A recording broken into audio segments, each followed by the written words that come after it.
how I define the leadership, with great powers comes great responsibilities. As leaders, we are not supposed to make mistakes, but what I have learned in the last 4 to 5 years that leaders are the people who make the most mistakes. So अच्छा काम नहीं ढूंढना है, काम को अच्छे से करना है.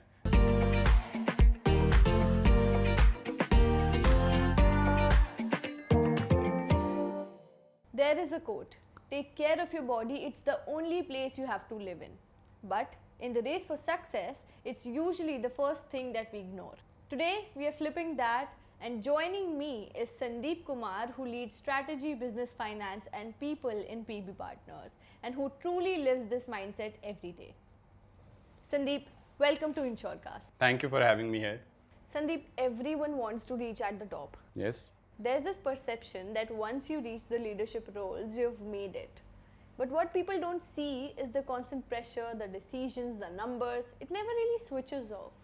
I'm curious how that's played out in your journey. So I think yes, whatever you mentioned, that is quite true. People think about leadership that these people have really made up in their life. But how I define the leadership, with great powers comes great responsibilities. And that is quite true when it comes to the real leadership lessons in life. Like I mentioned, when I started, I used to look towards very, very defined work, and I used to think that whatever I do would create a universe denting impact in the organization. But as of now, I understand the gravity of the work. The work could be small, the work could be related to a sitting arrangement in the organization, but I know for sure, and this maturity has come into me in a while, that whatever I do, however small the work is, I think it would be having greater impact in the organization. So I am not looking for any work which is good as of now, which I used to do at early stages of my career. But whatever I do as of now, I do it in a good manner. So अच्छा काम नहीं ढूंढना है, काम को अच्छे से करना है. That is the mental change which has come into me over the past few decades. If I have to give a few pointers related to my leadership style and how the notion of really made it up in their lives has changed for me, I think as of now I focus on 3 points. That I have to reduce the chaotic work for my team members, and I have to give as much defined work as possible to them, because that is what I was expecting in my early days back in 2015-16 when I started my career. I used to expect that I would be getting a lot of defined work and I would be creating impact in that defined work area. Again, the second point would be, as of now, whatever I do has greater impact on the organization, on the employees, vis-a-vis whatever I was doing back then at the early stage of my career. It had a very, very limited impact. Whatever I was doing was impacting a few people, but as of now, I think PBPartners has 4,000 people. Whatever I do, it would be impacting all those people in some ways. Right. So this is second, and the biggest shift which comes to the person at the leadership role is related to always mentally on kind of thing. When you are at the early stages in your career, you can switch off the laptop, you can go back and enjoy yourself while not thinking about the work. But at the leadership level, you have to be always mentally on whether you are working or not. So that has also a change. That is also a change which has come into my life once I become a leader. Rightly said. I read somewhere people burn out not because they're weak, but because they've been strong for too long. And I feel that it's especially hard for the leaders. Have you ever felt that accumulation over the time? Quite frankly, I've been feeling that accumulation for the last 2 to 3 weeks as of now also. I've been involved in various activities in PBPartners, be it AOP preparation, be it target rolling out, be it related to appraisals, audit, financial reporting. So yes, I think I've been too strong for the last three to 4 months. I need to feel a little bit weak as of now. But yeah, in general, this is quite true. If you are not able to show your weaker side, if you are not able to take a break, if you are not having a renewal cycle for yourself, you might break at some point in time. In nutshell, I think the breaking up is not dependent on your endurance or capability. I think it is more dependent of how many renewal cycles or refresher cycles you are having in your own life. So person at leadership position, in my personal opinion, needs to take a break, needs to recharge yourself, needs to spend time with the family, needs to involve himself in the physical activities, needs to do whatever the person likes, then come back for the new targets in your professional world. Rightly said. Showing weakness uh, comes at different juncture in your professional life.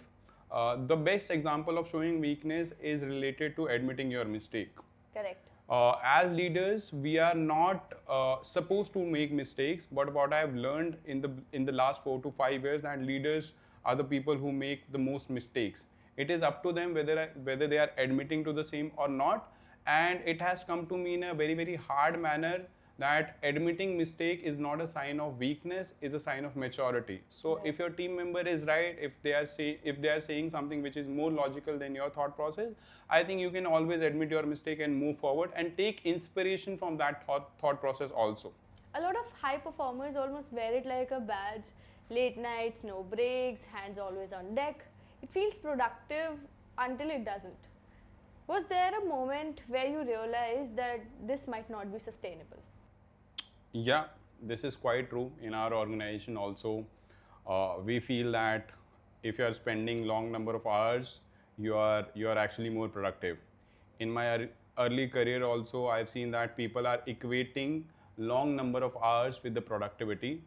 But what really happens with the passage of time, if you are spending long number of hours in the office while sitting on the desk, I think the intellectual capability and judgment really clouds up. Right.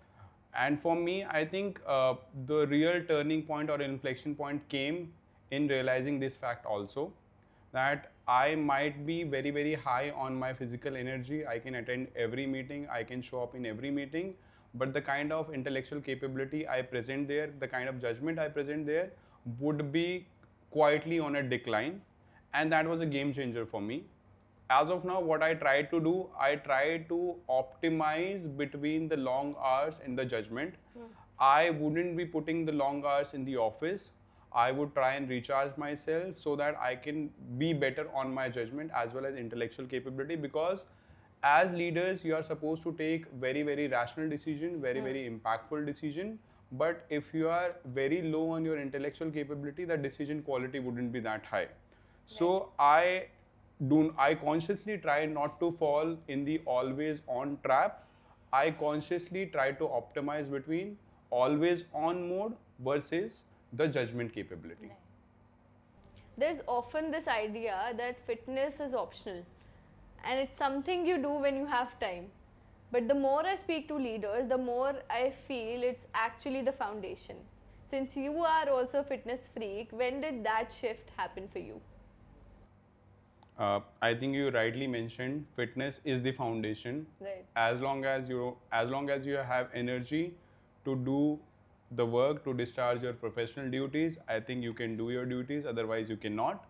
Uh, Specifically to your answer, when did that shift happen to me? I don't think there was any specific moment in the history when I realized that fitness is quite not optional for me.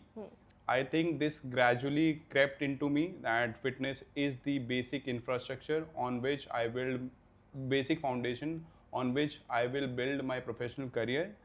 And when I gradually started involving myself into the sports activities, into gymming, into fitness activities, I realized that I was finding better energies to discharge my professional duties, as well as the mental clarity I had while discharging my professional duties was way better than what I had previously.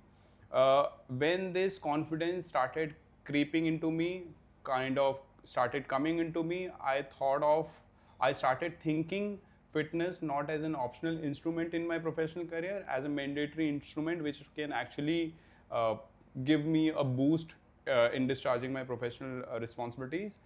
You can always consider fitness as a upskilling tool.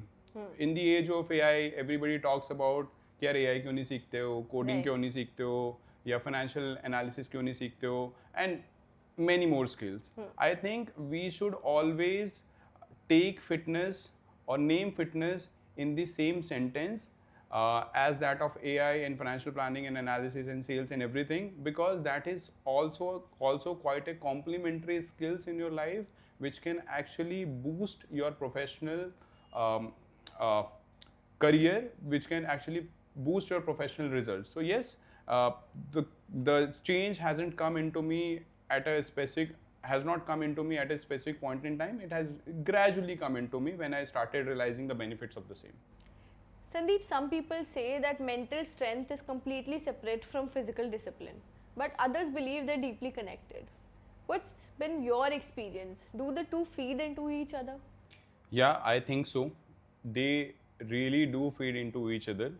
If you are having a good mental strength, I think you can discharge your professional duties. And for building a good mental strength, you need to work out in the gym. I am a strong believer of the same. You need to play sports. You need to involve yourself in a physical activity.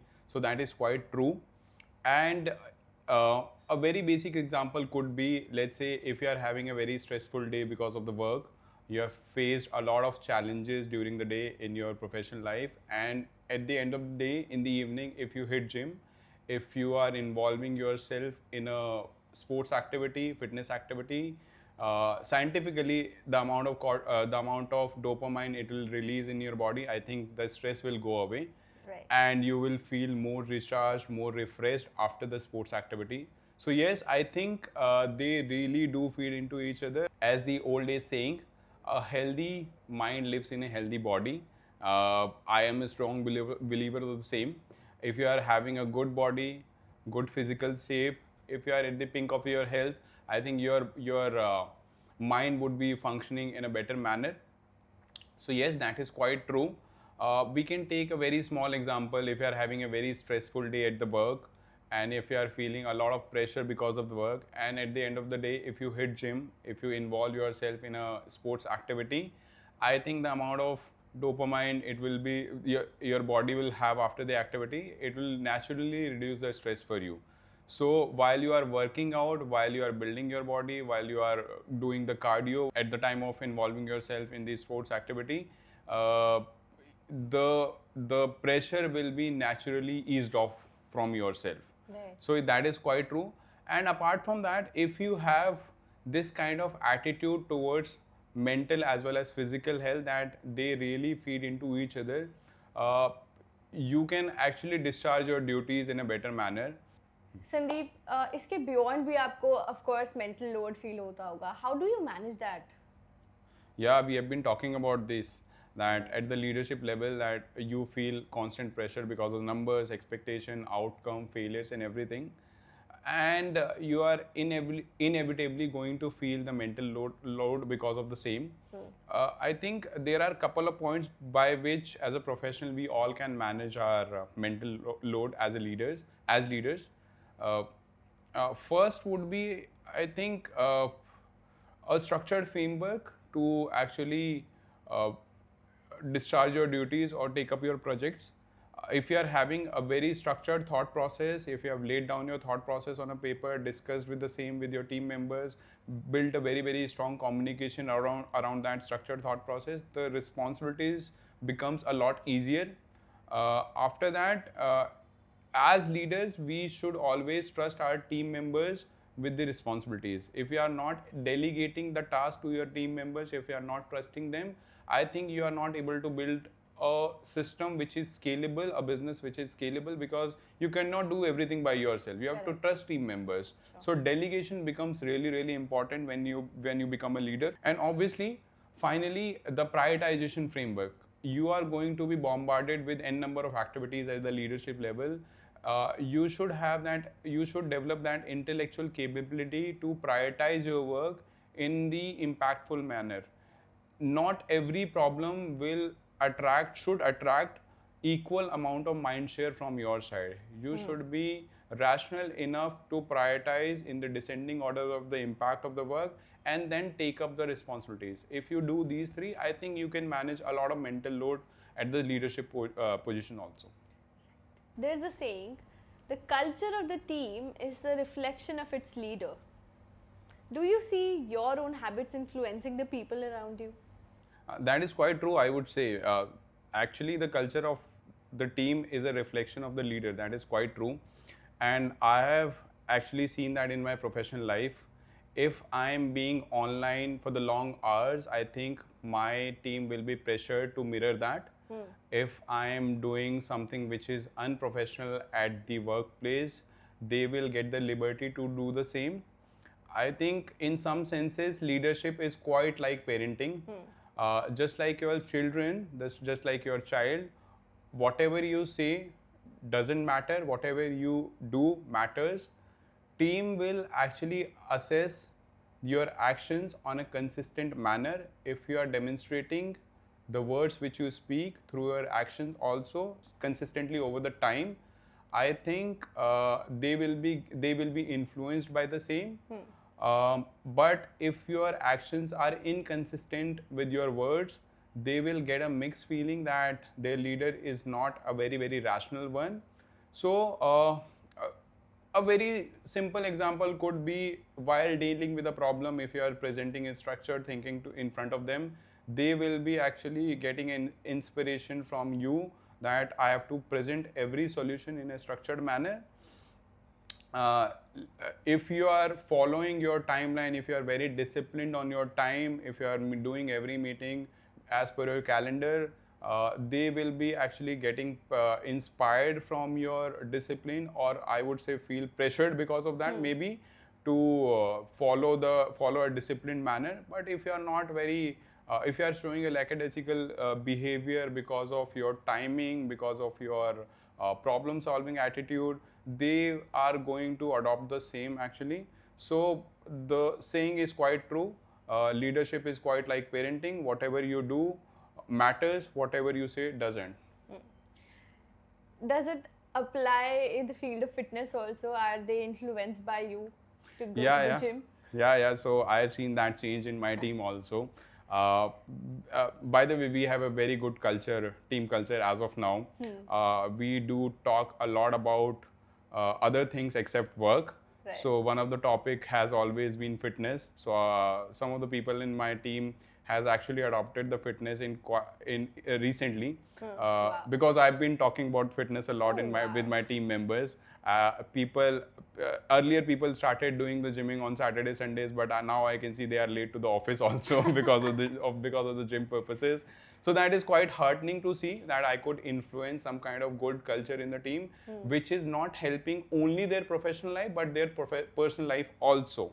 So this is quite heartening to see, because we have been talking about this inadvertently, they have actually adopted this. So, and since I've been doing the same, they've actually inspired, they got inspired because of me. So that is quite heartening to see.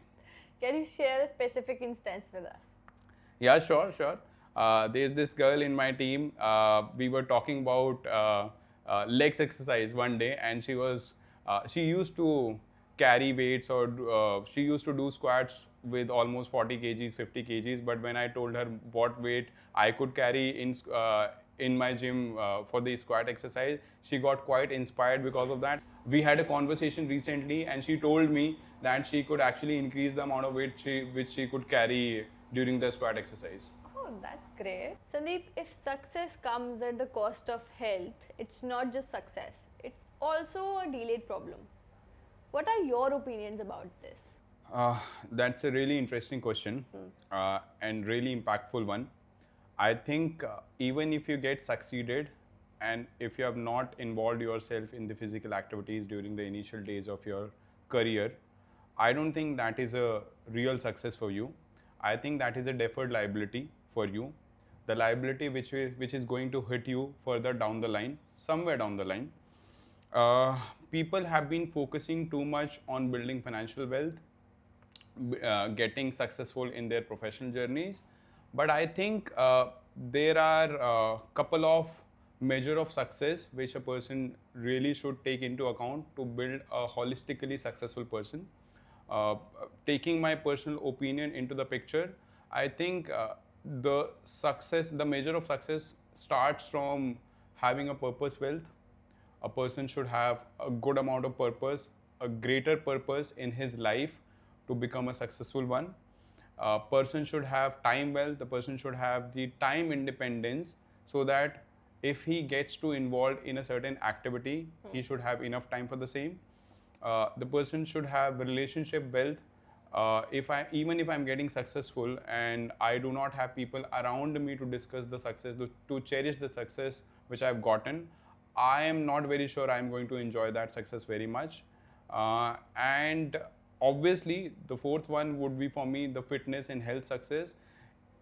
At the cost of getting successful, if I'm deteriorating my health, I'm not taking that success by any means. And finally, if we are covering all the bases when it comes to wealth creation in all these four parameters, I think the final parameter would be the wealth creation, because to enable everything, you need to have money and wealth. So specifically, the wealth can be the enabler for all these success types, or for all these wealth types, but it cannot be the final destination for you. Right. Sandeep, now let's move on to our last question. I'm sure you have asked this question n number of times to your team, but today I'm going to ask you this. What's your 5-year plan?